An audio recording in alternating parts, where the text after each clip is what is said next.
kita mendalami hal ini melalui materi yang akan dibawakan.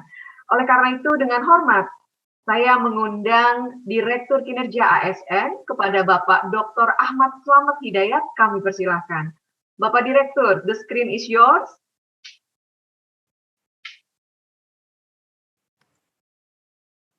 Mohon izin Bapak, suaranya belum terdengar. Baik, terima kasih Bu Eka atas kesempatan yang diberikan.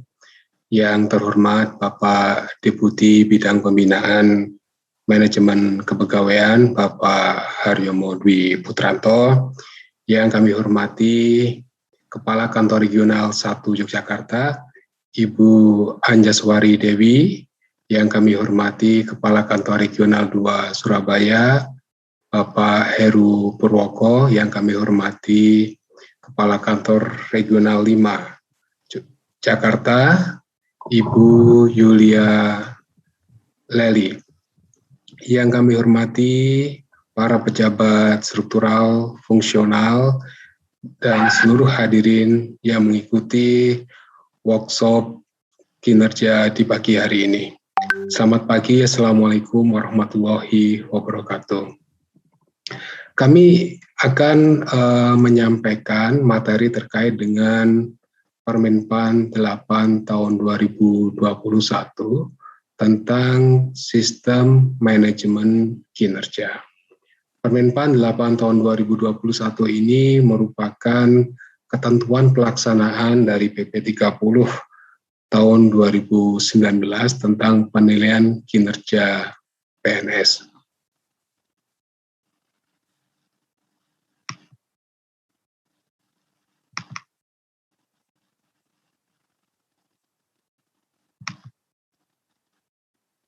Mohon di share screen.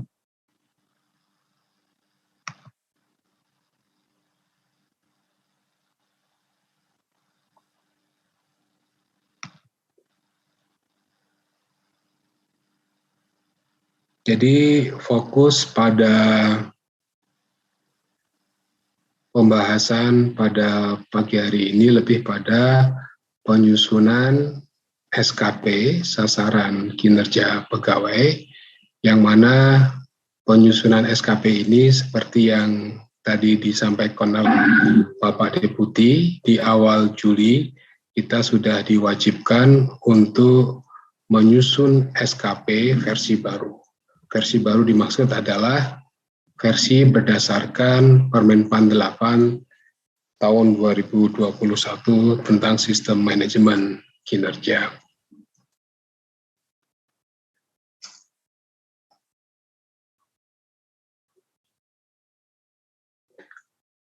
Materi yang akan kami sampaikan pertama tentang transformasi SKP yang dilanjutkan dengan sistem manajemen kinerja PNS. Kemudian kita akan bersama-sama membahas penyusunan SKP CPT dan unit kerja mandiri yang ada dua model. Pertama adalah model inisiasi atau model dasar, dan yang kedua adalah model pengembangan, dan yang ketiga adalah penyusunan SKP untuk jabatan administrasi dan jabatan fungsional yang juga terdiri dari model dasar dan model pengembangan.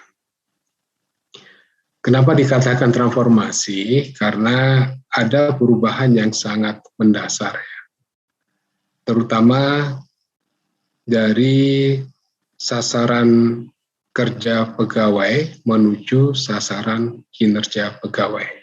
Kalau kita mendasarkan PP 46 tahun 2011 dengan ketentuan pelaksanaannya, yaitu Perkapika nomor 1 tahun 2013, di sana kita kenal SKP sebagai sasaran kerja pegawai yang berbasis pada aktivitas, berbasis pada suatu proses. Sementara dengan SKP baru, sesuai dengan Permenpan 8 tahun 2021 yang merupakan ketentuan pelaksanaan dari PP 30 tahun 2019, SKP kita kenal sebagai sasaran kinerja baru yang berbasis pada hasil atau outcome. Jadi ada pergeseran yang sangat mendasar, ada perubahan yang sangat mendasar dari sasaran kerja pegawai yang berbasis proses menuju sasaran kinerja pegawai yang berbasis kepada hasil. Berikutnya, nah, perbedaan yang mendasar kita bisa melihat di layar di sini contoh-contoh SKP berdasarkan PP 46 tahun 2011. Di sini misalkan ya, menyusun draft kebijakan terkait pembangunan gedung. Jadi menyusun draft kebijakan itu merupakan suatu proses, merupakan suatu aktivitas. Menyusun materi sosialisasi aplikasi SMBG. Ini merupakan suatu proses, merupakan suatu aktivitas. Memberikan asistensi atau pendampingan terhadap instansi pemerintah daerah terkait penggunaan SIMBG. Memberikan asistensi atau pendampingan, ini merupakan suatu proses. Dan memberikan bimbingan kinerja kepada pegawai, itu merupakan suatu proses. Jadi ini harus dirubah dari proses menjadi hasil. Jadi kalau menyusun draft kebijakan itu merupakan suatu proses, maka kita menuliskan SKP sesuai dengan Permen 8 adalah tersusunnya draft kebijakan. Menyusun materi sosialisasi kita bisa gantikan menjadi tersusunnya materi sosialisasi. Memberikan pendampingan kita bisa menuliskan di SKP baru, instansi pemerintah daerah telah dilakukan pendampingan. Memberikan bimbingan kinerja, telah dilaksanakannya bimbingan kinerja. Jadi meskipun mengganti dari kata menjadi di atas kertas, tapi dalam implementasinya ini tidak mudah. Artinya di dalam implementasinya, ketika kita di atas kertas menggantikan menyusun draft kebijakan, itu di lapangan harus sudah tersusunnya, sudah ada draft kebijakannya, ketika di SKP-nya sudah tertulis tersusunnya draft kebijakan. Jadi harus output-nya itu sudah bisa ditunjukkan. Begitu juga dengan menyusun materi sosialisasi, ya itu kalau berdasarkan PP 46. Kalau berdasarkan PP 30, berarti materi sosialisasi ini sudah tersusun. Jadi betul-betul ada hasilnya. Nah, ini merupakan suatu pergeseran dari proses menuju hasil. Nah, SKP yang berdasarkan pada hasil yang dicontohkan juga di dalam Permen 8 diantaranya, pemerintah daerah telah menggunakan aplikasi SIMBG untuk penerbitan PBG IMB atau Service Level Agreement.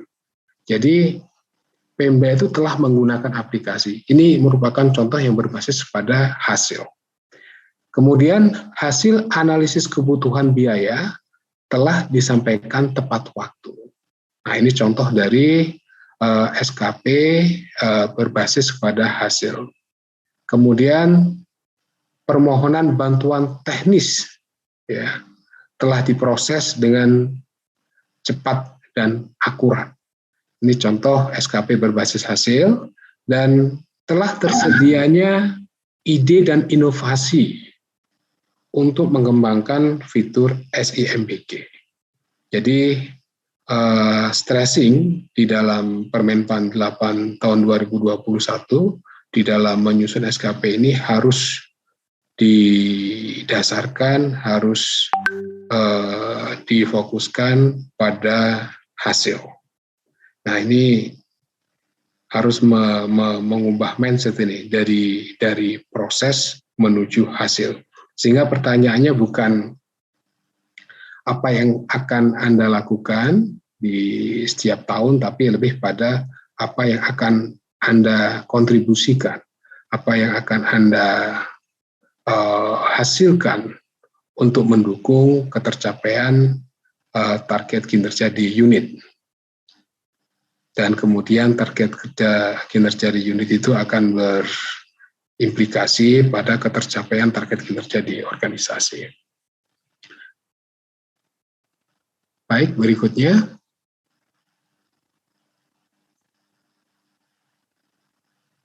Nah, penyusunan SKP ini merupakan bagian terpenting atau bagian inti dari perencanaan kinerja. Yang mana perencanaan kinerja ini merupakan salah satu unsur dari sistem manajemen kinerja PNS. Unsur-unsur lainnya selain perencanaan kinerja adalah pelaksanaan kinerja, pemantauan kinerja, pembinaan kinerja. Pelaksanaan kinerja di sini adalah memastikan setiap rencana kinerja yang dilakukan, setiap kegiatan-kegiatan yang dilakukan itu harus menunjukkan adanya suatu eviden-eviden. Jadi eviden-eviden ini yang kemudian harus tetap di-record dan dapat ditunjukkan di akhir tahun. Adapun pemantauan kinerja ini merupakan upaya untuk memastikan setiap pegawai dapat berkinerja sesuai dengan rencana kinerja. Nah, ketika ada hambatan-hambatan yang dihadapi oleh pegawai di dalam mengeksekusi rencana kinerja, maka atasan bisa melakukan pembinaan kinerja. Pembinaan kinerja itu dilakukan dengan dua cara. Pertama adalah bimbingan kinerja, yang kedua adalah konseling kinerja. Bimbingan kinerja ini bisa dilakukan dengan cara coaching maupun mentoring. Mentoring diberikan kepada pegawai yang ada kesulitan dalam hal-hal teknis, dalam melakukan pekerjaan. Sementara coaching itu lebih kepada hal-hal yang sifatnya psikologis. Adapun konseling kinerja itu diberikan kepada PNS atau pegawai yang menghadapi permasalahan terkait dengan perilaku kerja. Kemudian berikutnya adalah unsur penilaian kinerja. Pada esensinya penilaian kinerja ini membandingkan antara target kinerja dan realisasi kinerja. Penilaian kinerja ini sangat penting oleh karenanya di dalam melakukan penilaian kinerja harus dilakukan seobjektif mungkin. Seobjektif mungkin. Karena apa? Jumlah hasil penilaian kinerja yang dilaporkan itu satu hal yang penting, tapi yang tidak kalah pentingnya adalah validitas dari hasil penilaian kinerja itu. Ya. Berikutnya adalah tindak lanjut. Ini merupakan tindak lanjut dari hasil penilaian kinerja. Tindak lanjut ini bisa berupa pemberian rewards maupun pemberian punishment. Dan tentunya pemberian reward dan punishment ini didasarkan pada tadi hasil penilaian kinerja. Hasil penilaian kinerja yang valid kemudian akan memberikan tindak lanjut yang tepat juga, yang valid juga. Jangan sampai pemberian rewards itu misleading, tidak tepat karena data kinerja yang tidak tepat. Misalkan ketika kita mempromosikan, memutasikan, atau menempatkan pegawai ke dalam kelompok talenta atau talent pool, itu harus didasarkan kepada data kinerja yang valid. Jangan sampai kita memasukkan kepada pegawai-pegawai pada kelompok talenta atau talent pool berdasarkan pada data kinerja yang tidak tepat. Demikian juga ketika kita memutasikan dan lain sebagainya, memang harus didasarkan pada data-data kinerja yang valid. Di validitas data penilaian kinerja ini menjadi sangat penting, ya.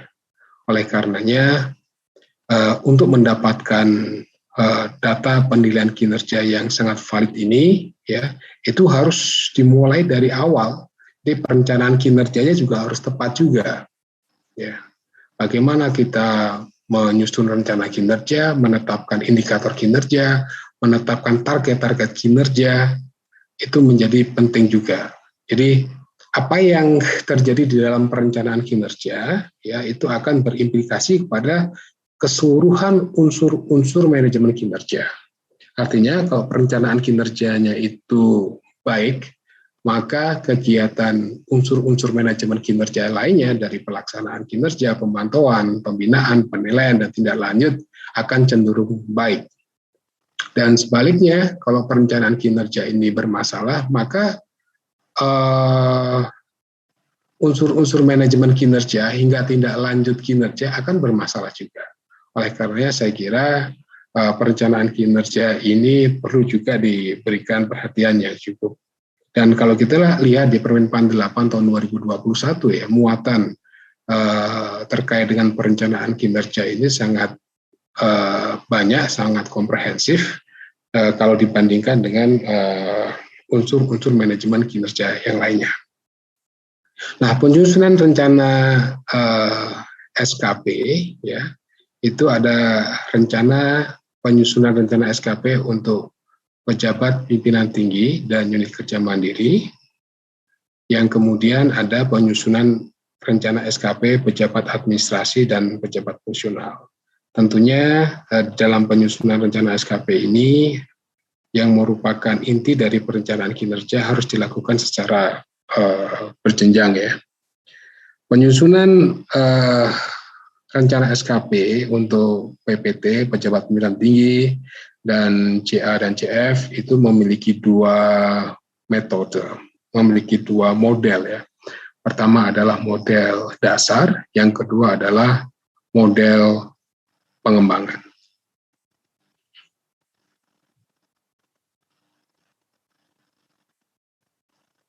Adapun tahapan dalam penyusunan SKP JPT dan pimpinan unit kerja mandiri, pertama terdiri dari penyusunan rencana SKP, yang kedua review SKP yang dilakukan oleh pejabat pengelola kinerja, yang ketiga adalah penetapan SKP.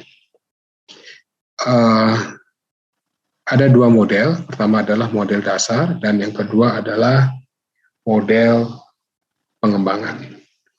Dalam penyusunan rencana SKP,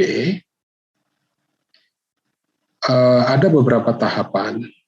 Tahapan pertama adalah melihat organisasi secara keseluruhan. Melihat organisasi secara keseluruhan pada tahap pertama di sini adalah melihat sasaran strategis, program, indikator kinerja, dan target kinerja pada Renstra dan perjanjian kinerja.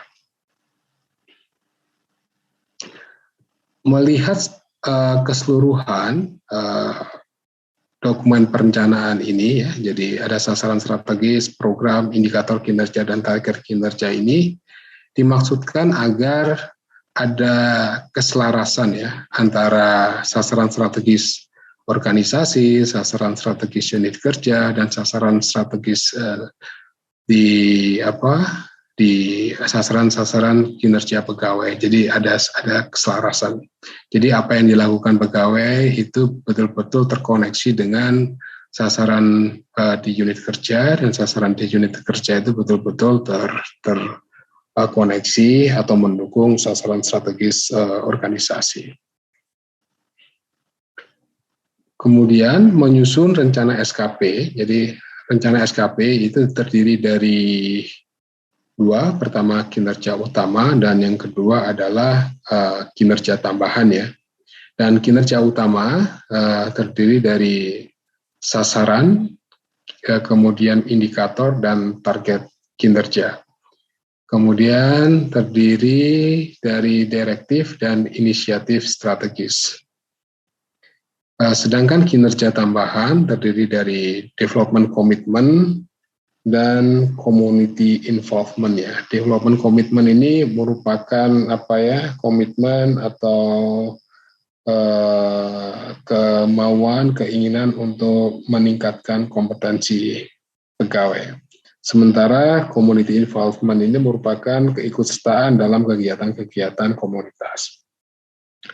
Berikutnya, menyusun manual indikator kinerja.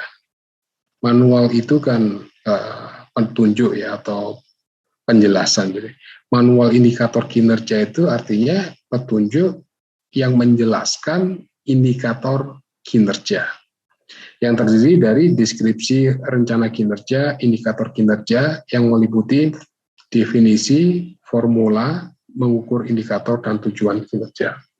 Misalkan untuk di Direktorat Kinerja, indeks efektivitas pembinaan manajemen kinerja. Nah, ini harus ada penjelasannya. Apa ini dimaksud dengan indeks pembinaan manajemen kinerja? Ya, penjelasan terkait dengan indeks pembinaan manajemen kinerja dan bagaimana kemudian melakukan penghitungan indeks itu, yaitu merupakan manual indikator kinerja.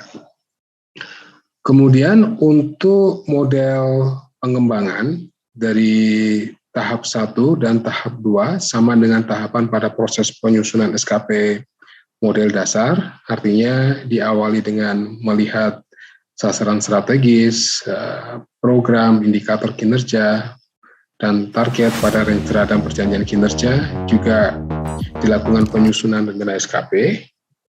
Namun untuk model pengembangan ditambahkan pengelompokan rencana kinerja tersebut dalam perspektif balance scorecard ya. Jadi ada perspektif layanan atau perspektif penerima stakeholders, kemudian perspektif proses bisnis, perspektif penguatan internal, dan perspektif anggaran. Dan yang berikutnya di tahap keempat juga disusun manual indikator kinerja yang terdiri dari deskripsi rencana kinerja, indikator kinerja yang meliputi definisi, formula mengukur indikator, dan tujuan. Jadi perbedaan antara model dasar dan model pengembangan untuk penyusunan SKP JPT dan unit mandiri terletak adanya pengelompokan rencana kinerja utama berdasarkan 4 perspektif balance scorecard. Jadi perbedaannya hanya di situ. Berikutnya, nah ini contoh perbedaan model dasar ya dan model pengembangan dalam penyusunan SKP untuk JPT dan unit mandiri. Nah, kalau kita perhatikan di sebelah kiri, di dalam penyusunan SKP JPT model dasar, itu ada 3 hal utama. Pertama adalah rencana kinerja, yang isinya adalah apa yang akan dihasilkan oleh JPT, kemudian indikator kinerja, yang isinya adalah bagaimana mengukur keberhasilan rencana kinerja tadi, dan yang ketiga adalah target kinerja. Target ini berbicara terkait dengan seberapa banyak yang akan dihasilkan, seberapa baik kualitasnya, atau seberapa lama waktunya. Jadi di dalam model dasar ada 3 hal utama, rencana, kemudian indikator, dan target kinerja. Sedangkan di model pengembangan, seperti yang tadi kami sampaikan, ada pengelompokan rencana kinerja ke dalam 4 perspektif ya.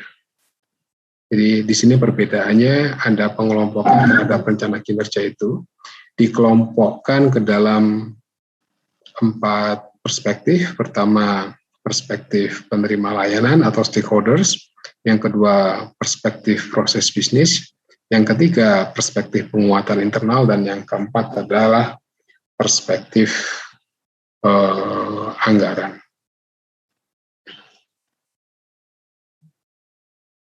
Berikutnya, nah, Untuk tahapan review rencana SKP JPT yang dilakukan oleh pejabat pengelola kinerja, yang nantinya akan ada jabatan fungsional terkait dengan pengelola kinerja, dan karena belum ada, kita akan menyusun atau membuat tim pengelola kinerja yang terdiri dari unsur Biro SDM, unsur perencanaan dan pengawasan. Jadi aspek-aspek yang direview oleh pengelola kinerja diantaranya adalah memeriksa keselarasan antara sasaran strategis organisasi dan sasaran strategis unit kerja. Kemudian memeriksa keselarasan rencana kinerja utama berdasarkan PK dengan memperhatikan Renstra, RKT, dan direktif. Dan yang ketiga adalah memeriksa keselarasan antara rencana kinerja dan indikator kinerja.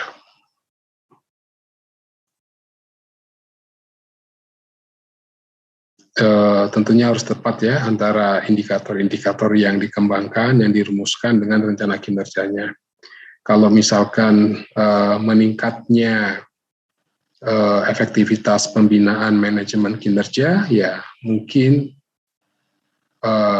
yang relevan, yang tepat adalah indeks efektivitas pembinaan manajemen kinerja sebagai indikatornya. Ya, ini akan dilihat kesesuaian antara rencana kinerja dan indikator kinerja oleh pengelola kinerja. Demikian juga keselarasan rencana kinerja yang berdasarkan PK dengan memperhatikan Renstra, RKT, dan direktif.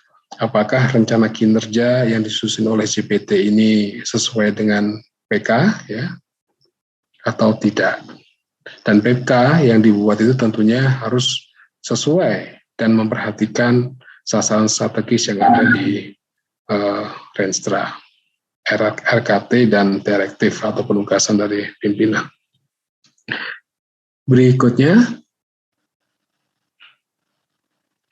nah setelah dilakukan penyusunan rencana SKP, direview, dan yang terakhir adalah ditetapkan oleh atasan langsung atau pejabat penilai. Nah ini kira-kira model penetapan ya, gambar penetapan baik model dasar maupun model pengembangannya. Jadi ditetapkan oleh pejabat penilai, ditandatangani oleh pejabat penilai, dan di kolom yang di bagian sebelah kiri itu adalah PNS yang dinilai. Berikutnya,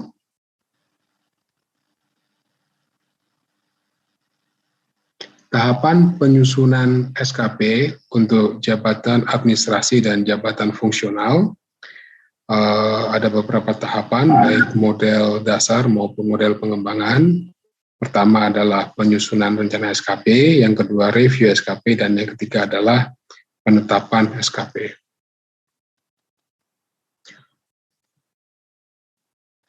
Untuk tahap penyusunan rencana SKP, model dasar atau model inisiasi, pertama adalah melihat sasaran strategis atau program, indikator kinerja, dan target pada Renstra dan perjanjian kinerja. Jadi sama dengan yang penyusunan SKP JPT tadi.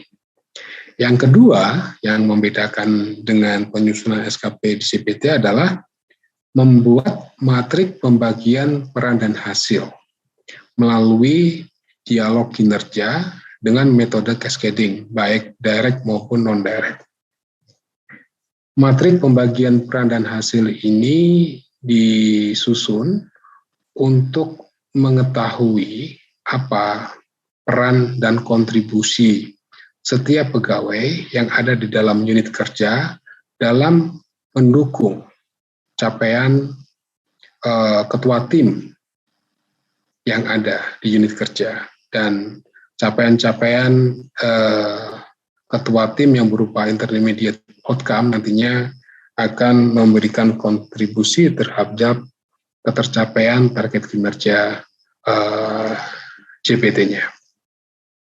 Dalam membuat matrik pembagian peran dan hasil ini harus dilakukan dengan menggunakan dialog kinerja ya. Dengan dialog kinerja ya, itu akan kemudian bisa diketahui apa harapan dari para ketua tim dan juga apa harapan dari masing-masing anggota tim. Nah, di situ didialogkan.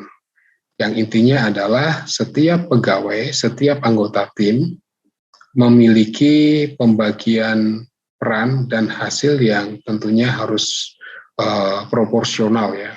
Tidak ada yang over capacity ya, overloaded beban kerjanya. Ada yang lain tidak memiliki beban kerja yang semestinya atau sangat kecil. Jadi oleh karenanya penyusunan matrik pembagian peran dan hasil ini sangat perlu ya dan harus dilakukan. Kemudian tahap ketiga, menyusun rencana SKP yang terdiri dari kinerja utama dan kinerja tambahan. Tadi sudah dijelaskan. Dan tahap keempat dan lima, menentukan aspek indikator. Aspek indikator ini terdiri dari kuantitas, kualitas, waktu, dan biaya. Indikator kinerja individu dan menetapkan target berdasarkan aspek tersebut. Jadi di dalam tahap 4 dan 5 itu menetapkan aspek-aspek indikator apa saja, kemudian indikator kinerjanya apa, dan target kinerjanya apa di setiap aspek tersebut. Dan yang kelima, ya tahap ke-6 ini menyusun format keterkaitan SKP dengan angka kredit untuk pejabat fungsional.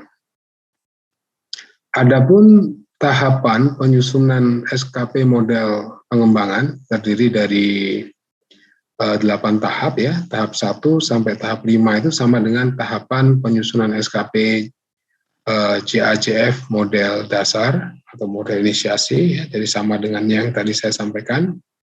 Nah, perbedaannya di tahap ke-6 ini ada pengembangan kategori penilaian kinerja. Jadi kalau kita lihat di sini ya, ada 5 kategori penilaian kinerja. Pertama adalah sangat kurang atau tidak dapat diterima, berarti ini tidak memenuhi target kinerja. Yang kedua adalah jauh di bawah target kinerja yang ditetapkan. Misalkan targetnya 90, tapi yang tercapai baru 40, ini masih jauh. Kemudian sedikit di bawah target kinerja, ya kalau target kinerjanya 90, sedikit di bawahnya kira-kira 75 atau 80. Yang berikutnya sesuai target kinerja, targetnya 90, realisasinya 90, dan yang melampaui target, ya mungkin realisasinya 100 dan targetnya 90. Ini kategorisasi penilaian kinerja yang dimasukkan dalam penyusunan SKP model pengembangan yang membedakan dengan model penyusunan SKP model inisiasi untuk JA dan JF. Selain adanya penambahan kategori penilaian kinerja tadi, ya, juga ada penentuan cara memantau kinerja, menentukan data dan sumber data yang harus dikumpulkan dan waktu pengumpulan. Ini 2 hal yang membedakan penyusunan SKP model inisiasi dan model pengembangan untuk JA dan JF. Sedangkan tahap ke-8 sama, yaitu menyusun format keterkaitan SKP dengan butir-butir kegiatan untuk jabatan fungsional. Berikutnya. Nah, ini contoh perbandingan format SKP dua model. Dua model ini, pertama adalah model inisiasi, yang kedua adalah model pengembangan ya. Nah, untuk model inisiasi ya, itu ada 5 hal utama. Pertama, rencana kinerja atasan langsung yang diintervensi, ya ini rencana kinerja JPT-nya, ya. Kemudian ini rencana kinerja dari koordinator atau ketua tim yang akan memberikan kontribusi ke JPT-nya. Kemudian ada aspek-aspek, ada kuantitas, kualitas, waktu, ada indikator kinerja dan target. Jadi ada 5 hal utama untuk penyusunan SKP JA/JF model inisiasi ya. Sedangkan untuk model pengembangan ditambahkan 2 hal. Pertama adalah kategori penilaian. Yang dimasukkan di sini hanya 2 kategori, yaitu jauh di bawah target dan sedikit di bawah target ya. Kalau contoh yang tadi saya sampaikan ada 5 ya. Jadi tidak memenuhi target, jauh di bawah target, sedikit di bawah target, sesuai target, dan di atas target. Dan kemudian ada kolom sumber data untuk pemantauan dan pengukuran. Jadi 2 kolom inilah yang membedakan model penyusunan SKP, model dasar, dan model pengembangan. Berikutnya, nah untuk penyusunan SKP JA dan JF ya, itu dilakukan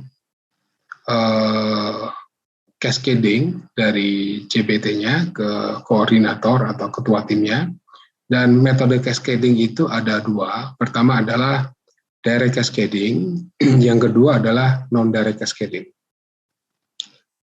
Direct cascading itu digunakan untuk instansi yang memiliki deskripsi, sasaran, dan indikator kinerja yang jelas. Dan sebaliknya, non-direct cascading itu digunakan untuk instansi yang masih belum memiliki deskripsi sasaran dan indikator kinerja yang jelas, gitu ya. Untuk direct cascading, ya, rencana kinerja yang diperoleh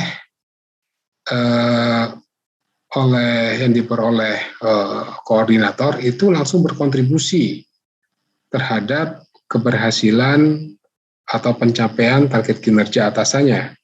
Sementara untuk yang non-direct cascading, ketercapaian koordinator atau ketua tim itu tidak langsung berdampak pada ketercapaian target kinerja atasannya. Untuk direct cascading, ini ada pendekatan pembagian aspek, pendekatan pembagian wilayah, dan pendekatan pembagian beban target kuantitatif. Misalkan untuk di Direktorat Kinerja, contoh pendekatan pembagian aspek, seperti yang tadi kami sampaikan bahwa sistem manajemen kinerja itu terdiri dari perencanaan kinerja, pelaksanaan kinerja, pemantauan kinerja, pembinaan kinerja, penilaian kinerja, dan tindak lanjut kinerja. Jadi JPT bisa membagikan tugasnya berdasarkan aspek tadi. Barangkali untuk koordinator 1 itu akan diberikan peran untuk melakukan pembinaan dari aspek perencanaan kinerja, pemantauan, dan pembinaan kinerja misalkan. Untuk koordinator 2 diberikan peran untuk melaksanaan pembinaan kinerja dari aspek penilaian kinerja misalkan, dan tindak lanjut kinerja. Dan untuk koordinator 3 misalkan diberikan peran untuk bisa mendukung sistem informasi kinerja. Jadi itu pembagian berdasarkan aspek. Nah, sedangkan contoh pendekatan pembagian wilayah pembinaan manajemen kinerja itu bisa kemudian dilakukan dengan pendekatan pembagian wilayah. Misalkan koordinator satu itu akan membidangi atau melakukan pembinaan di wilayah Kanrek 1 sampai 5 misalkan, koordinator 2 melakukan pembinaan di Kanrek 6, 10, 6 hingga 10, dan koordinator 3 akan melakukan pembinaan di Kanrek 11 sampai 14. Ini merupakan cascading dengan pendekatan pembagian wilayah. Sedangkan contoh pendekatan pembagian beban target kuantitatif, misalkan untuk di Direktorat Kinerja, untuk tahun ini misalkan target kuantitatif, target pembinaan hanya pada 209 instansi. Tahun depan lagi misalkan 209 instansi, tahun depan lagi 209 instansi.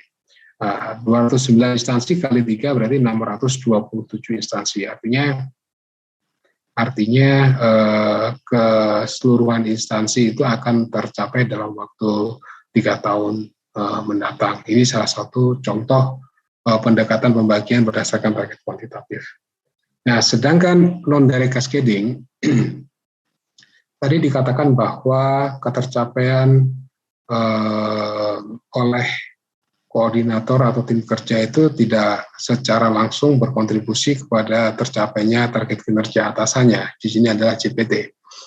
Jadi kalau pendekatan layanan ini biasanya diberikan kepada ketua tim yang memiliki fungsi-fungsi supporting seperti kesekretariatan, seperti pengelolaan SDM dan lain sebagainya.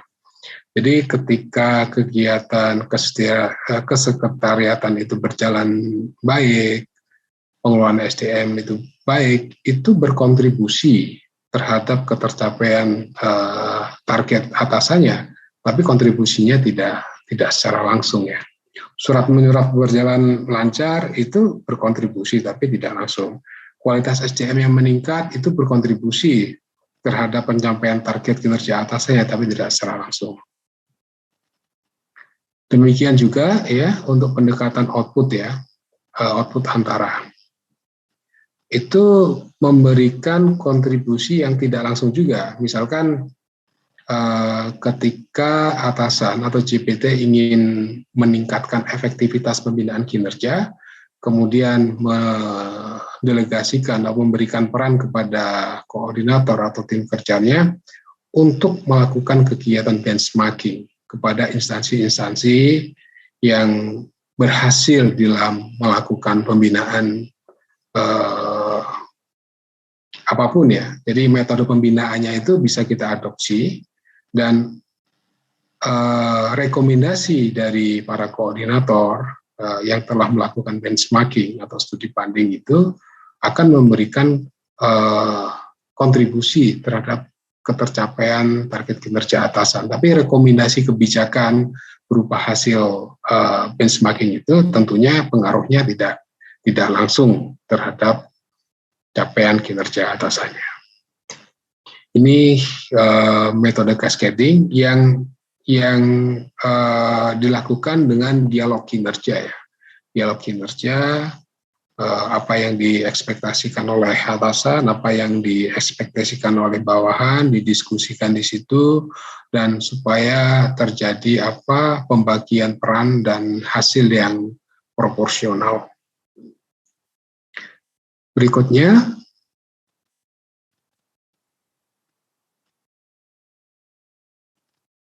nah untuk JF ya itu ada format form terkait dengan keterkaitan antara SKP dan butir-butir kegiatannya ya.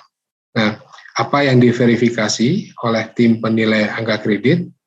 Pertama adalah memeriksa keterkaitan substansi rencana kinerja utama dengan butir-butir kegiatan. Jadi yang dilihat keterkaitan substansinya, bukan keterkaitan kata per kata atau kalimatnya.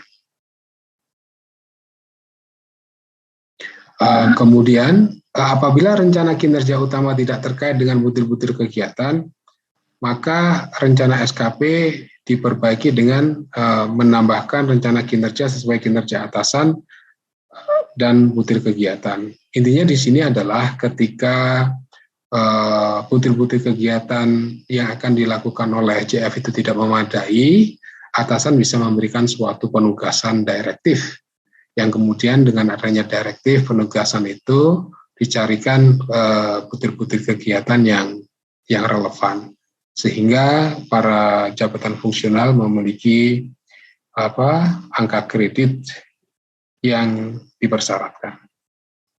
Berikutnya,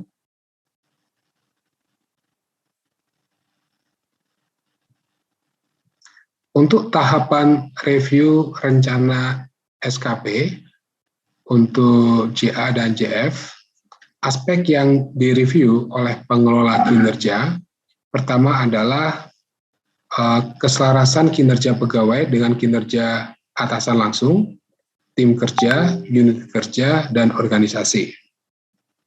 Yang kedua, kesetaraan kualitas dan tingkat kendali kinerja pada tingkat jabatan yang setara.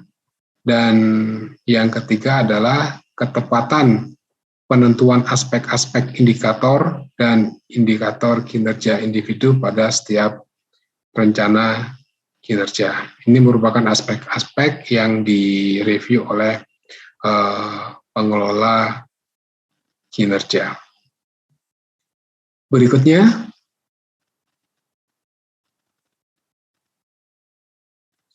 jadi setelah ada penyusunan rencana SKP, ada review, dan yang terakhir adalah penetapan ya. Penetapan ini ditandatangani oleh PNS yang dinilai dan pejabat penilai, baik yang model inisiasi maupun model pengembangan ya. Dan kalau kita lihat di sini ya, perbedaan di model pengembangan dan model inisiasi, di model pengembangan ini ada 2 kolom yang tidak ada di dalam model inisiasi. Model pengembangan ada kategori penilaian dan sumber data untuk pemantauan dan pengukuran. Ini yang membedakan model pengembangan dan model inisiasi. Berikutnya. Next. Baik, untuk JPT, penyusunan SKP JPT, ini mendasarkan kepada PK, pada perjanjian kinerja, dan harus memperhatikan kepada Renstra dan RKT. Ya. Nah, untuk JPT utama yang menyetujui, yang menandatangani adalah Menteri yang menjadi koordinator. Untuk JPT Madya yang menyetujui adalah pimpinan instansi, sedangkan untuk JPT Pratama yang menyetujui adalah pejabat pimpinan Madya. Sedangkan untuk penyusunan SKP jabatan administrasi, ini didasarkan kepada SKP atasan langsung yang harus memperhatikan OTK dan urean jabatan, disetujui oleh atasan langsung. Mengapa harus memperhatikan OTK dan urean jabatan? Ini untuk memastikan apa yang akan dihasilkan oleh para JA ini sesuai dengan apa tugas pokok dan fungsinya. Sehingga ketika setiap pegawai bekerja sesuai dengan tugas pokok dan fungsinya, diharapkan tidak ada benturan-benturan kegiatan.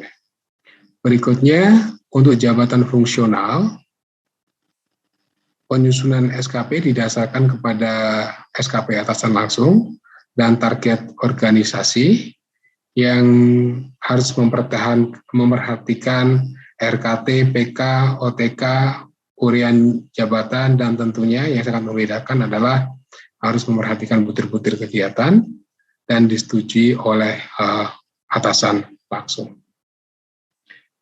Baik, saya kira itu yang dapat kami sampaikan. Mungkin bisa kita lanjutkan dengan diskusi. Terima kasih.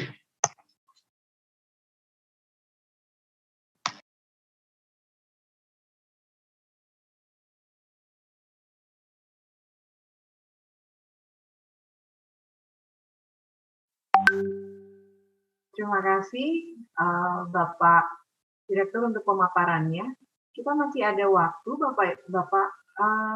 Mungkin kita akan membuka pertanyaan. Dalam satu termin ini 2 pertanyaan terlebih dahulu. Bagaimana Pak Dir?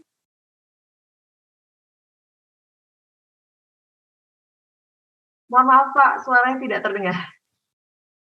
Iya, silakan Bu Eka ya. Baiklah, Bapak Ibu yang ingin mengajukan pertanyaan bisa raise hand dan kami akan pilih yang sesuai dengan urutannya. Yang pertama, kesempatan kami berikan kepada Pemprov Kalbar, BKD Pemprov Kalbar.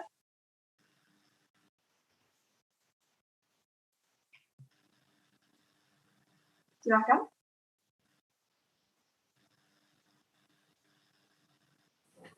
Baik, terima kasih. Barusan di-unmute Bapak Ahmad Hidayat, Direktorat Kinerja BKN, Ibu Eka selaku moderator. Perkenalkan kami dari BKD Provinsi Kalimantan Barat, Bapak. Izin bertanya terkait dengan apa yang telah Bapak jelaskan. Yang pertama, saya ingin bertanya terkait dengan pembagian peran tadi yang Bapak sampaikan. Nah, konsep pembagian peran ini merujuk kepada person atau jabatan, Pak. Nah, bagaimana ketika proses pembagian peran orangnya belum tersedia, misalkan masih kosong, diisi oleh PLT, nah itu konsep pembagian perannya seperti apa? Yang kedua, terkait dengan penetapan SKP bagi pejabat fungsional, Bapak, di mana disampaikan bahwa sebelum dapat ditetapkan oleh atasan pejabat langsungnya, itu harus melalui cross-check keterkaitan SKP dengan angka kredit oleh tim penilai kinerja. Nah, adapun beberapa pejabat fungsional di lingkungan pemerintah Provinsi Kalimantan Barat atau kebanyakan pejabat fungsional, ini tim penilai angka kreditnya berada eksternal pada instansi luar, Pak, tidak pada pemerintah Provinsi Kalimantan Barat. Nah, ini bagaimana mekanisme SKP itu harus dilakukan pemeriksaan oleh tim penilai angka kredit di eksternal, apalagi jika merujuk kepada saat ini belum ada aplikasi ataupun sistem informasi, kita harus manual menyampaikan itu. Yang ketiga mungkin Bapak terkait dengan peran BKN merujuk kepada pasal 60 Peraturan Pemerintah 30/2019 ayat 3 disampaikan bahwa Kepala BKN menyiapkan aplikasi informasi kinerja PNS secara nasional.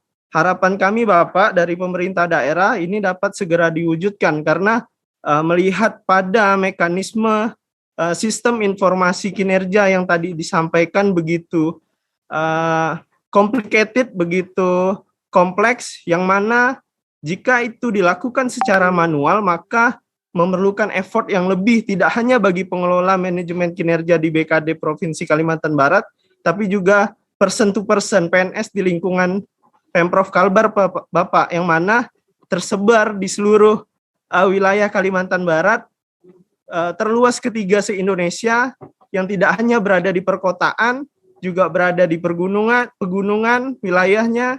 Nah, ini butuh dipercepat untuk proses sistem informasinya, Bapak. Mungkin itu saja kami dari pemerintah Provinsi Kalimantan Barat. Sekali lagi mengucapkan terima kasih. Kami berharap kegiatan workshop seperti ini lebih sering dilakukan dan memperluas audiensi, tidak hanya bagi pengelola, juga bagi seluruh PNS yang ada di Indonesia. Terima kasih sekali lagi. Saya tutup. Wabillahi taufiq wal hidayah. Wassalamualaikum warahmatullahi wabarakatuh. Waalaikumsalam warahmatullahi wabarakatuh. Terima kasih atas pertanyaannya dari BKD Provinsi Kalimantan Barat ya. Terkait dengan pertama konsep pembagian peran dan hasil. Jadi Pak Aan, seperti yang tadi saya sampaikan bahwa pembagian peran dan hasil yang disusun di dalam suatu matrik ini dimaksudkan agar setiap pegawai memiliki peran yang jelas, memiliki kontribusi yang jelas di dalam mendukung ketercapaian dari koordinator atau ketua timnya, yang nantinya ketercapaian kinerja pada koordinator dan tim kerja atau ketua tim ini akan berimplikasi di dalam membantu ketercapaian target kinerja JPT-nya. Nah, posisi jabatan-jabatan di dalam unit kerja itu tentunya disusun, jadi jabatan-jabatan disusun untuk dapat memudahkan dalam mencapai target kinerja. Misalkan untuk di Direktorat Kinerja, ya, itu sebelum ada penyelarasan atau penyederhanaan birokrasi, itu dibagi menjadi 3 kasubdit. Pertama adalah kasubdit yang terkait dengan perencanaan kinerja. Yang kedua, kasubdit yang terkait dengan bimbingan dan evaluasi kinerja. Yang ketiga adalah kasubdit yang terkait dengan pengelolaan data informasi dan sistem informasi kinerja. Jadi keberadaan dari kasubdit tersebut atau jabatan-jabatan tersebut itu untuk memastikan agar target di unit kinerja ini bisa tercapai. Demikian juga jabatan-jabatan yang di bawah para kasubdit itu dimaksudkan dan diadakan untuk mencapai target kinerja yang ada di kasubdit.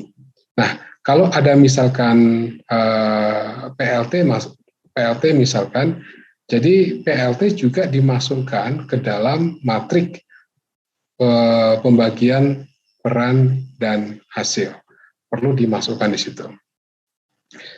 Yang kedua, ya ini merupakan masalah yang sangat universal saya kira, ketika tim penilai angka kredit itu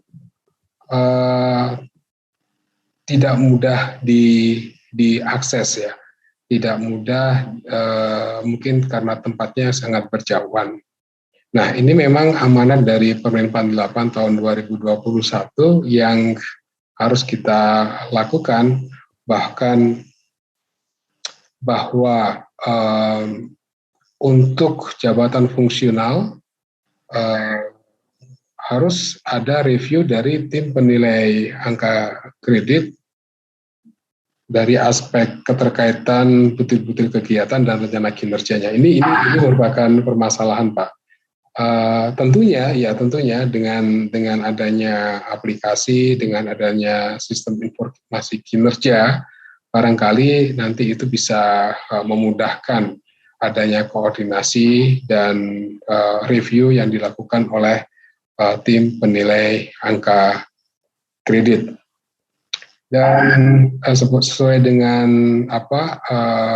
amanat yang diberikan kepada PKN ya terkait dengan sistem informasi kinerja, memang tadi yang juga disampaikan oleh Pak Deputi ada 3 amanat yang diberikan oleh PP 30. Pertama adalah penilaian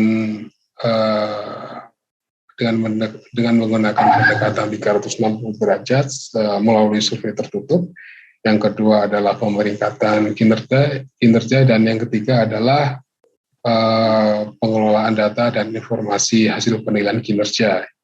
Jadi terkait dengan data, informasi, dan sistem informasi kinerja ini, targetnya tahun ini kita selesaikan. Mudah-mudahan dengan adanya perban terkait dengan pengelolaan data dan informasi hasil penilaian kinerja ini nantinya sangat membantu bagi Bapak Ibu sekalian di dalam menerapkan sistem manajemen kinerja sesuai dengan Permen 8 tahun 2021. Itu barangkali yang dapat kami sampaikan. Baik, untuk pertanyaan kedua, kami berikan kesempatan kepada BKPSDM Kota Madiun. Dipersilakan, Pak.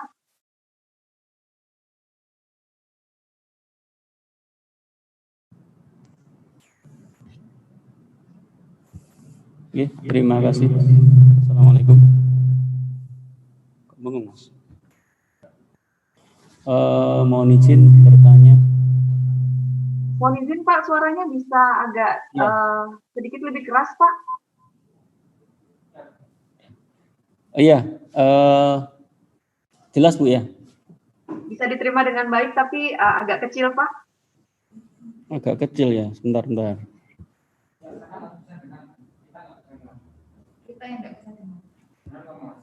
Oh, okay. Terkait fungsional Bu, untuk ini masih mempelajari kaitannya antara tugas utama dan dengan tugas tambahan seperti fungsional. Kalau misalkan guru yang di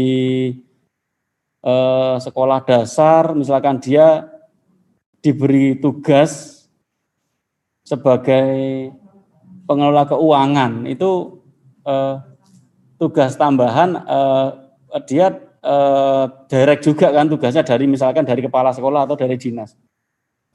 Satu itu. Yang kedua, seperti kalau di kami kan pengelola data kepegawaian. Kami juga mendapat tugas misalkan sebagai tim LKJ perangkat daerah. Itu kategorinya masih di kinerja utama atau tambahan, atau mungkin ada contoh-contoh lain yang lebih spesifik mungkin bisa disampaikan biar kita nanti bisa membedakan ini masuk direct cascading-nya itu masuk di utama atau itu tambahan gitu Pak. Insya Allah itu dulu, terima kasih.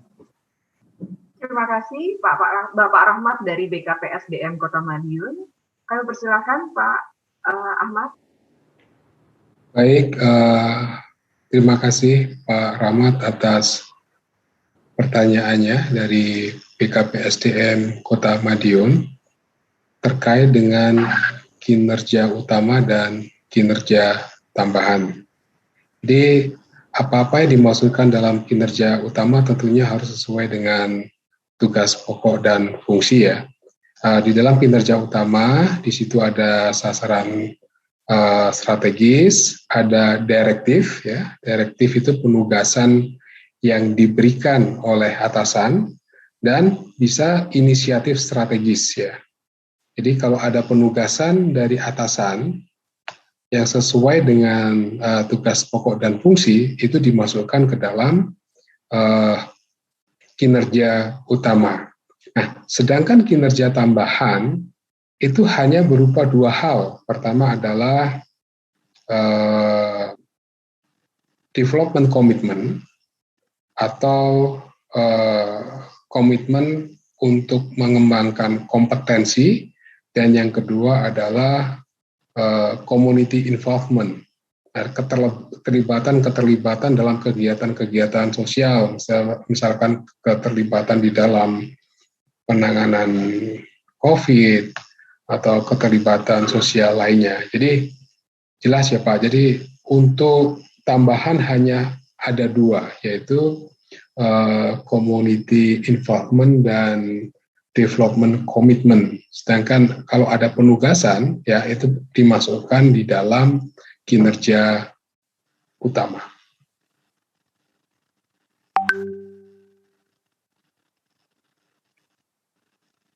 Baiklah, terima kasih untuk jawabannya.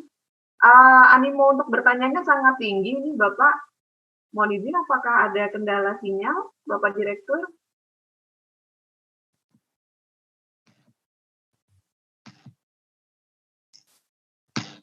Tidak ada, Bu Eka? Oh, baiklah Bapak, karena tiba-tiba videonya tidak nampak Pak. Baiklah, Bapak Ibu, Terdapat banyak animonya sangat tinggi untuk pertanyaan Pak. Memang ini topik yang sangat hot ya Pak, yang sangat menyita banyak perhatian. Saya akan bacakan satu pertanyaan dari fitur chat yang sudah dikirimkan. Baiklah sebentar.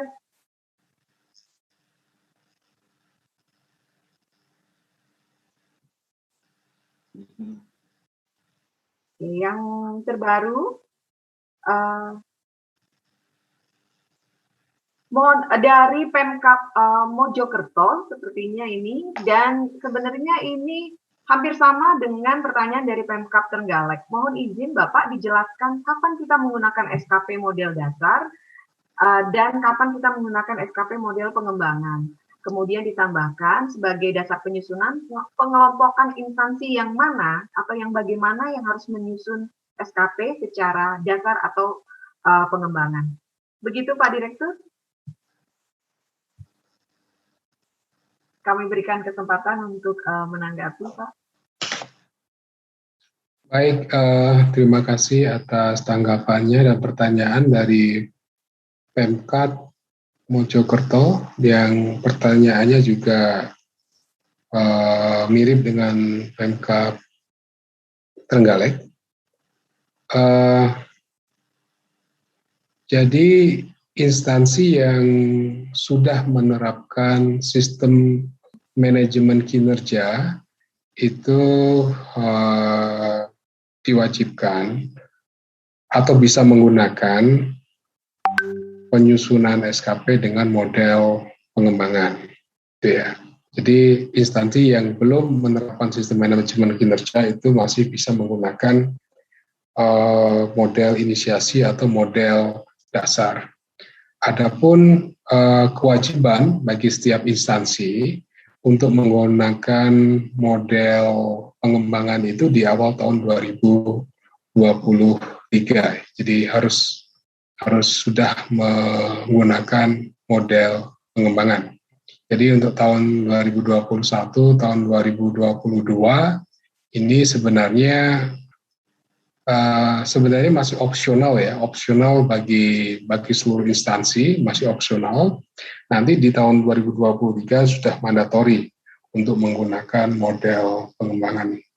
Sebenarnya model pengembangan dan model inisiasi seperti yang tadi kami sampaikan tidak terlalu banyak perbedaan ya. Kalau untuk penyusunan SKP di jabatan pimpinan tinggi dan unit kerja mandiri, hanya ada penambahan pengklasteran atau pengelompokan rencana kinerja ke dalam perspektif balance scorecard. Ya sebenarnya ini tidak balance scorecard murni ya, tapi ada balance scorecard adaptasi. Karena kalau yang murni kan ada customer, kemudian ada financial, ada business process, sama learning and growth. Itu dalam konsep balance scorecard yang murni. Tapi ini namanya balance scorecard yang adaptasi dari itu. Sehingga bentuk pengklasterannya ada stakeholder perspektif, business process, penguatan internal dan anggaran atau budgeting.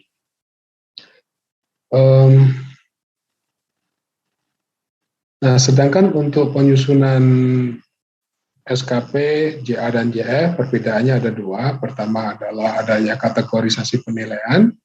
Yang kedua adalah terkait dengan sumber data.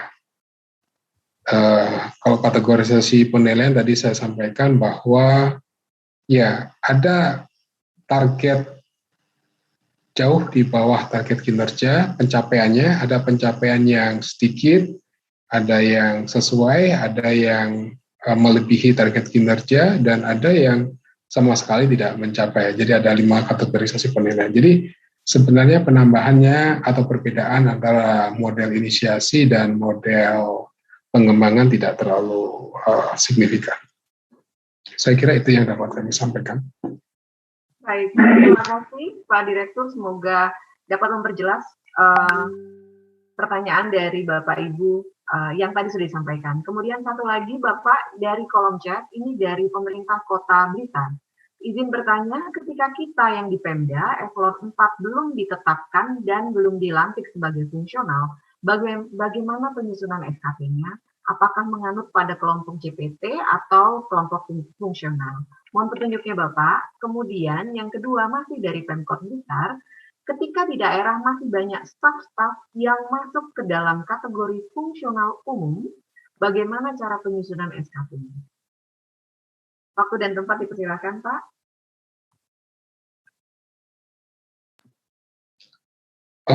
Dari Pemkot Blitar ya, jadi dalam penyusunan matrik pembagian peran dan hasil, kita menggunakan jabatan dan struktur yang existing yang ada dulu. Jadi kita menggunakan yang pasti-pasti ada dulu ya. Jadi kalau memang belum dilakukan penyederhanaan atau penyetaraan, barangkali kita menggunakan struktur yang ada. Untuk para pejabat fungsional ya, saya kira di dalam penyusunan matrik peran dan hasil yang diketuai oleh ketua tim. Jadi para pejabat fungsional ini bisa kemudian memberikan kontribusinya dan melakukan perannya kepada secara berjenjang, barangkali kepada pengawas dan pengawas atau JF muda, kemudian dari pengawas atau JF muda yang setara dengan pengawas bisa memberikan kontribusi kepada koordinatornya sebagai ketua tim. Saya kira itu. Terima kasih Bapak. Di kolom chat ya Pak ya, di fitur chat ini banyak sekali yang meminta tentang contoh SKP secara hierarkis dari JPT ke bawah tinggal dikomplit, dan juga contoh-contoh SKP terkait jabatan fungsional khusus.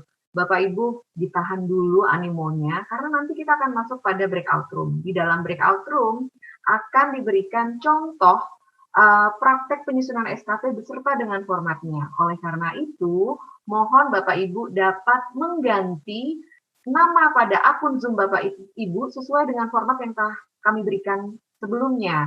Karena saya lihat ini masih di partisipan ya Bapak Ibu, banyak yang belum mengikuti format. Ini akan menyulitkan kami pada saat nanti breakout room. Jadi sekali lagi mohon untuk Bapak Ibu dapat mengganti nama pada akun Zoom sesuai dengan format yang sudah kami tetapkan sebelumnya, yaitu yang pertama dituliskan dari wilayah Kanrek mana, apakah Kanrek 1, 2, atau 5, kemudian nama instansi, baru kemudian nama Bapak Ibu. Kami tunggu ya Bapak Ibu. Kemudian Pak animo bertanyanya sangat tinggi ini. Berapa pertanyaan lagi yang dapat diakomodir secara live ini Pak Direktur? Mungkin 2 pertanyaan lagi ya. 2 pertanyaan lagi. Baiklah, oleh karena itu kami memberikan kesempatan kepada Pemkab Bojonegoro untuk menyampaikan pertanyaannya. Waktu dan tempat kami persilahkan.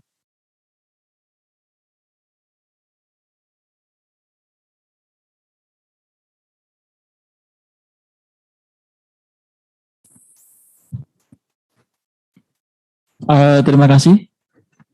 Mohon izin Pak Direktur.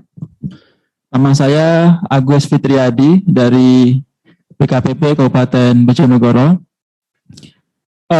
Pertanyaan pertama yaitu, kami memahami Permenpan 8 ini dari sisi bagaimana menghasilkan kinerja tahunan.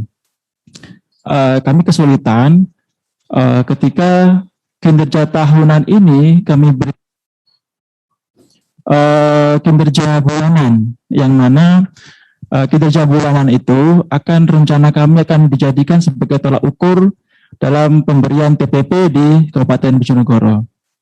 Mungkin bisa disampaikan Pak Direktur teknik breakdown dari kegiatan tahunan menjadi kegiatan bulanan. Terus yang kedua, dalam Permenpan 8 ini mungkin belum disebutkan atau mekanismenya sebagaimana per KBKN sebelumnya, yaitu tentang mekanisme PNS yang pindah tugas dari OPD 1 ke OPD lainnya atau dari unit kerja 1 ke lainnya. Bagaimana bagaimana cara menyusun SKP bagi PNS yang mengalami pindah tugas? Saya kira dua saja Pak Direktur. Terima kasih atas kesempatannya.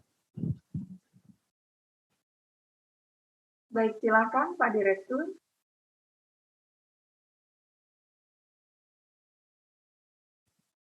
Mohon izin Pak, belum di-unmute. Baik, Pak Fitriadi, terima kasih atas pertanyaannya. Ini juga menjadi isu yang universal, Pak. Bagaimana melakukan cascading down dari penilaian tahunan ya menjadi penilaian bulanan. Memang seperti yang Bapak tadi sampaikan bahwa di Permenpan 8 tahun 2021 terkait dengan sistem manajemen kinerja itu dimensinya itu dimensi tahunan. Artinya terkait dengan tindak lanjut dari hasil penilaian kinerja yang sebagai dasar atau acuan dalam memberikan reward and punishment itu memang dalam konteks atau dimensi tahunan. Ya. Nah, bagaimana kemudian dielaborasi, di cascade ke dalam bulanan sehingga hasil kinerja yang tahunan tadi, rencana kinerja tahunan itu bisa dijadikan dasar untuk membayarkan tunkin atau TPP. Paling tidak bisa ada dua cara metode, Pak. Pertama, metode dari pendekatan aspek, yang kedua dari pendekatan kuantitas ya. Nah, dari pendekatan aspek ya seperti yang tadi saya sampaikan juga sebenarnya. Misalkan ada 6 aspek yang harus kita lakukan dalam 1 tahun ya, misalkan aspek perencanaan, pelaksanaan, pembinaan, penilaian, tindak lanjut. Nah mungkin per bulan itu bisa kita breakdown, aspek-aspek mana saja yang barangkali bisa kita dahulukan, kita lakukan. Nah mungkin untuk bulan pertama kita fokus pada perencanaan kinerja. Nah kalau perencanaan kinerja sudah dilakukan dengan baik, cascading-nya dengan baik, itu bisa dijadikan sebagai dasar atau tolak ukur di dalam pembayaran tunkin atau TPP. Yang kedua, bisa dengan menggunakan pendekatan kuantitas ya, dari jumlah ya.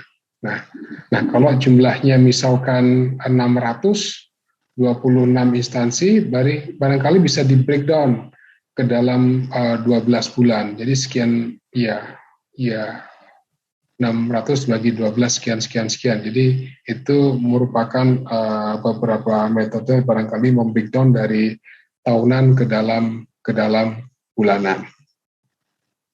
Bagaimana mekanisme untuk pegawai yang pindah tugas di dalam penyusunan SKP?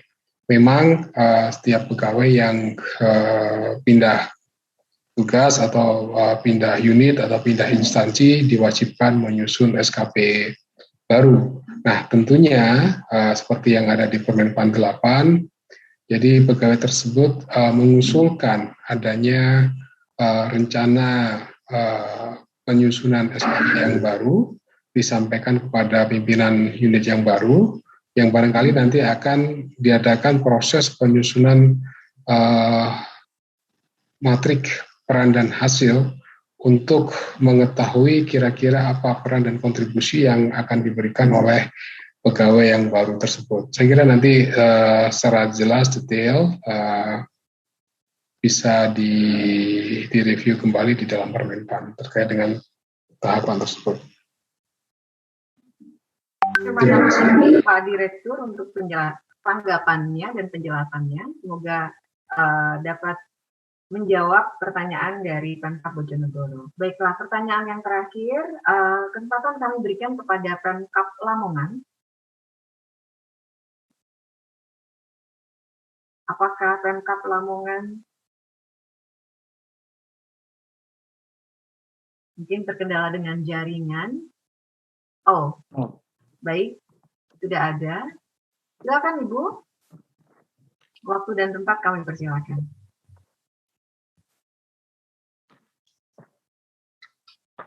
Oke, terima kasih atas waktu yang diberikan. Ada dua hal yang ingin saya tanyakan.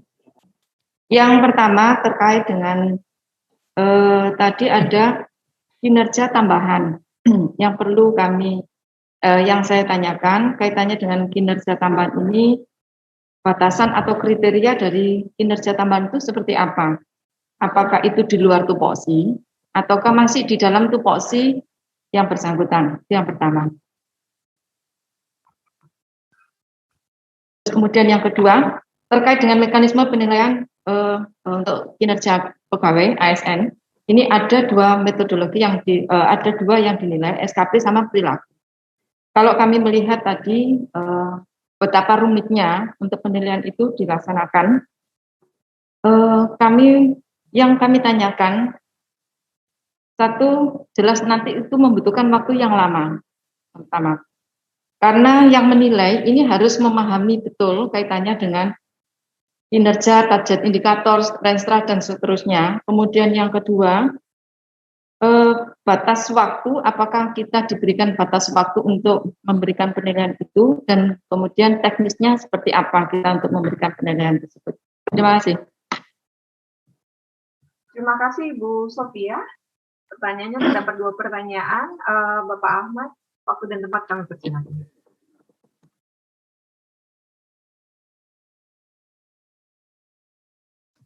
Mohon izin Bapak, ya sudah diambil. Baik, terkait dengan terima kasih Bu Nurhayati dari Pemkab Lamongan. Jadi apa kriteria-kriteria atau parameter-parameter dari kinerja tambahan ya? Kalau kita melihat di Permenpan 8, paling tidak ada dua kriteria. Pertama yang jelas pasti di luar tupoksi. Yang kedua, masih sesuai kapasitas atau kompetensi pegawai. Itu dua kriteria yang masuk di kinerja tambahan yang berupa development commitment dan community involvement ya.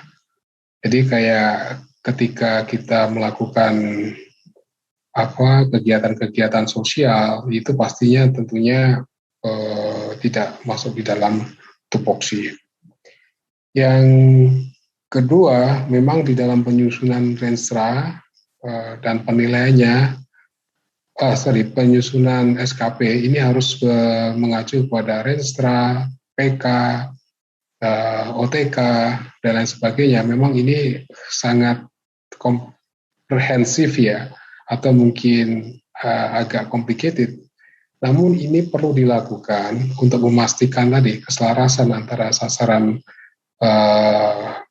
strategis organisasi, sasaran strategis unit, dan sasaran kinerja pegawai. Ini perlu ada keselarasan. Karena apa? Yang kita temui sekarang adalah banyak penilaian-penilaian kinerja pegawai ini sangat baik, namun dari penilaian instansi, kinerja instansi masih belum optimal. Itu bisa dilihat dari penilaian SAKIPS dan indeks kepuasan masyarakat terhadap layanan yang diberikan oleh instansi tersebut.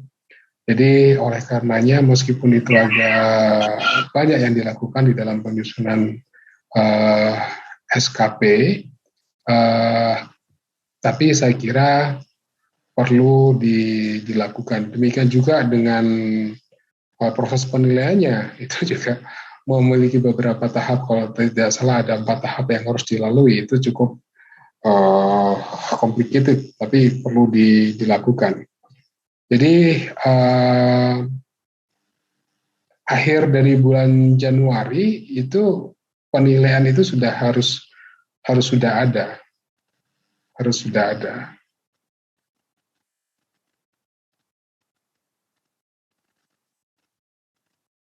Saya kira itu yang dapat kami sampaikan. Terima kasih. Baik Pak Ahmad, terima kasih banyak untuk tanggapannya. Semoga dapat menjawab pertanyaan dari Pemkab Lamongan. Bapak Ibu, kita akan memasuki ruang breakout room. Mohon maaf, kami tidak dapat mengakomodir semua pertanyaan pada main room. Namun Bapak Ibu kami persilakan untuk bertanya di breakout room. Jadi di dalam breakout room tersebut akan lebih bisa spesifik untuk menanyakannya, dan Bapak Ibu dapat diberikan kesempatan yang luas sesudah praktek penyusunan SKP. Oleh karena itu, Bapak Ibu dapat menyiapkan diri kembali lagi untuk dapat mengubah nama akun pada Zoom. Terima kasih Bapak Direktur Kinerja ASN untuk materi dan juga tanggapannya, sangat komprehensif Pak, semoga dapat menjadi pembekalan bagi kita semua. Bapak Ibu, kita akan masuk ke dalam breakout room. Petunjuknya caranya nanti pada pojok kiri atas akan ada notifikasi pemilihan breakout room untuk Bapak dan Ibu. Silahkan dipilih sesuai wilayah kerja regional BKN, kantor regional BKN. Apakah termasuk wilayah kerja kantor regional 1 BKN Yogyakarta, kantor regional 2 BKN Surabaya, atau kantor regional 5 BKN Jakarta. Sambil mengantarkan Bapak Ibu masuk ke dalam breakout room, saya akhir kata Eka Situmorang undur diri ya Bapak Ibu dari main room. Semoga kita akan bertemu kemudian, dan mohon maaf lahir dan batin apabila terdapat kesalahan kata. Semangat selalu Bapak Ibu, sukses menyusun SKP-nya dan juga memahami Peraturan Permentan nomor 8 tahun 2021 ini. Baiklah, apakah Bapak Ibu sudah bisa masuk ke dalam breakout room? Saya masih akan ada di sini untuk memandu dan membantu Bapak Ibu apabila kesulitan untuk masuk ke dalam breakout room. Nah, di bagian, kalau di layar saya, di bagian bawah, itu akan ada pop-up questions, join a breakout room. Bapak Ibu dapat klik tersebut, kemudian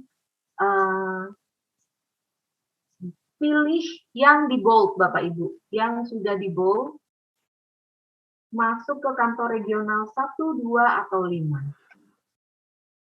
Ya, sebagian sudah mulai masuk. Mohon izin Bapak Ibu sekalian, sebelum Bapak Ibu masuk ke breakout room yang nantinya akan dipandu oleh para koordinator terkait bagaimana membuat SKP secara teknis, kami mengaturkan permohonan maaf kalau ada beberapa hal yang tidak berkenan di hati Bapak Ibu sekalian. Saya mohon izin di ruang utama ini. Terima kasih. Selamat siang. Assalamualaikum warahmatullahi wabarakatuh. Waalaikumsalam warahmatullahi wabarakatuh. Terima kasih Bapak Ahmad. Baik, Bapak Ibu masih banyak yang ada di main room.